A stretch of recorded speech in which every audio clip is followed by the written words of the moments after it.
yazmamısan, yaxşı, növbəti günlərin birində yazarsan. Belə, əziz dostlar, dəyərli tamaşaçılar, demək, elə bu verilişlərdən söhbət düşmüşkən, deputat bəzi veriliş və serialları mənəvi terror adlandırdı. Söhbət yenə də Siyavuş Novruzovdan gedir. Bu qanun layihəsi xaricdə oturub Azərbaycan əleyhinə iş aparan, hansısa məqsədlərlə gedib sığınaca qalan şəxslərlə bağlı tətbiq olunmalıdır. Bu söz azadlığının məhdudlaşdırılması deyil. Bunu Milli Məclisin bugün keçirilən iclasında informasiyalaşdırma və informasiyanın mühafizəsi haqqında qanun layihəsinin müzakirəsi zamanı deputat Siyavuş Novruzov bildirib. Deputat bildirib ki, xaricdə oturub heç bir məsuliyyət daşımadan insanları təhqir etmək və onları mənəvi terrora məruz qoymaqla bağlı cinayət məcəlləsində ağır maddə olmalıdır. Bununla bağlı prokurorluq orqanları müəyyən işlər qaldırıblar. Bu daha da genişlənməli və həmin şəxslər Azərbaycana gətirilib qanun qarşısında cavab verməlidirlər. Bir qrup insan hesab edir ki, danışsam məni təhqir edəcəklər. Onların çıxışlarını həyat yoldaşları, anaları, bacıları oxuyur. O cür ifadələrin işlədilməsi ilə insanların heysiyyatına toxunmaq istəyirlərsə, birinci özlərinin heysiyyatına toxunmalıdır. Onlar müxtəlif ad altında Azərbaycanı tərk ediblər. Həmçinin televiziya kanallarında göstərilən verilişlər və seriallara aidiyyatı qurumlar cavabdeh daşıyır. Hesab edirəm ki, orada mənəvi terroru aradan qaldırmağa onların imkanı çata bilər. Hörmətli tamaşaçılar, bu günləri o söyüşlərində, o sosial şəbəkələrdə, TikTokda hərənin ağzına gələn danışması, televiziyalarda mənəvi terror deyirlər, onun yaradılmasında bilavasitə Azərbaycan hakimiyyətində səlahiyyətli tanımadığımız şəxslərdir.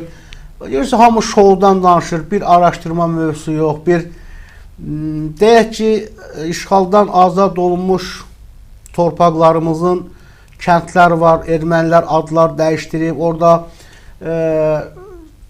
şıxer sözü var, şəhər sözü var, ermənilər onu şıxer edib. Sonra Xocavəndin içərisində bir erməni vardı, o vaxt Dağlıq Qarabağda hərbi əməliyyatların başlaması ilə bağlı etiraz etmişdi. Oğlunu öldürdülər, ermənilər cavan oğlunu öldürdülər. Azərbaycanda ən varlı savxozun direktoru olubdu. Neçə dəfə adları dəyişiblər. Yəni tarixi mövzularda. Dünənləri biz burada Qarabağ adlarından danışdıq. Qarabağ adları niyə?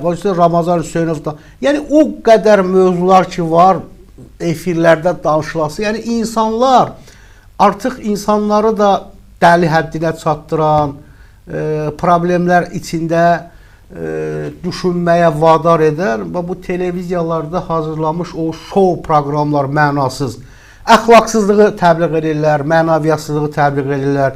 Məsələn, baxır ki, onun təhsili yox, institut tutarmayıb, elmi savadı yox, lat, lüt gedir, soyudur orada, nə bilim, cip alırlar, villa alırlar, filan kəsin villalarından görüntülər. Efirə çıxardırlar, uşağı, atası, adı, sürpriz, bilirsiniz, milləti bu qədər aşağılamaq olmaz. Çıxardır hansısa şərəfi, qeyrəti, namusu olmayan birini çıxardır efirə. Deyir, uşaq kimləndir? Deyir ki, bəs sürpriz eləyəcək. Bəlkə uşağın atası olar, dədəsi olar. Əgər sən özünün 7 arxadan dönəni, nəslini, tayfanı tanımırsansa, sən insan deyilsən. Sən bu Azərbaycanlılara xas xüsusiyyətin yoxdur. Bax, görürsünüz, cəmiyyəti buna hazırlayırlar, buna aparırlar. Pozğunluğu da kimlər yaradır? Onu kasıb-küsub yaratmır ki. Kim yaradır? Əlavə izaha ehtiyac var mı, əziz dostlar? İndi deputat deyir ki, bəs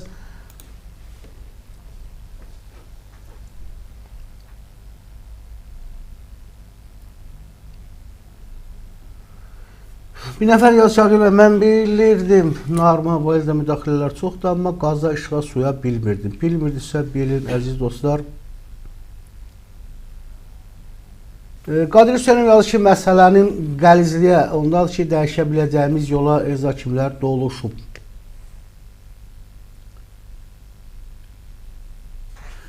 Ərəstun Məmuşov, təşəkkürlər Ərəstun bəy, var olun, minnətdaram sizə. Allah sizə şəfa versin inşallah. Düşünürəm ki, ən gözəl bir açıqlama olacaq siz tərəfdən. Səhhətinizlə bağlı, yəni xəstəliyə yaxın buraxmaq lazım deyil. Və Azərbaycanda bəzən gedirsən, həkimlərdə də səhlənkarlıq var. Xəstənin üzərinə elə ifadalar işlədirlər ki, olmaz. Amma narahat olmayın, mən sizlə tam arxayınam. İnşallah düşünürəm ki, heç bir probleminiz olmaz. Dostlar, Siyavuş Novruzovun sözü ilə bağlı kiminsə açıqlaması varmı, yoxmu? Azərbaycan sülh məramlı göndərmək istəyir.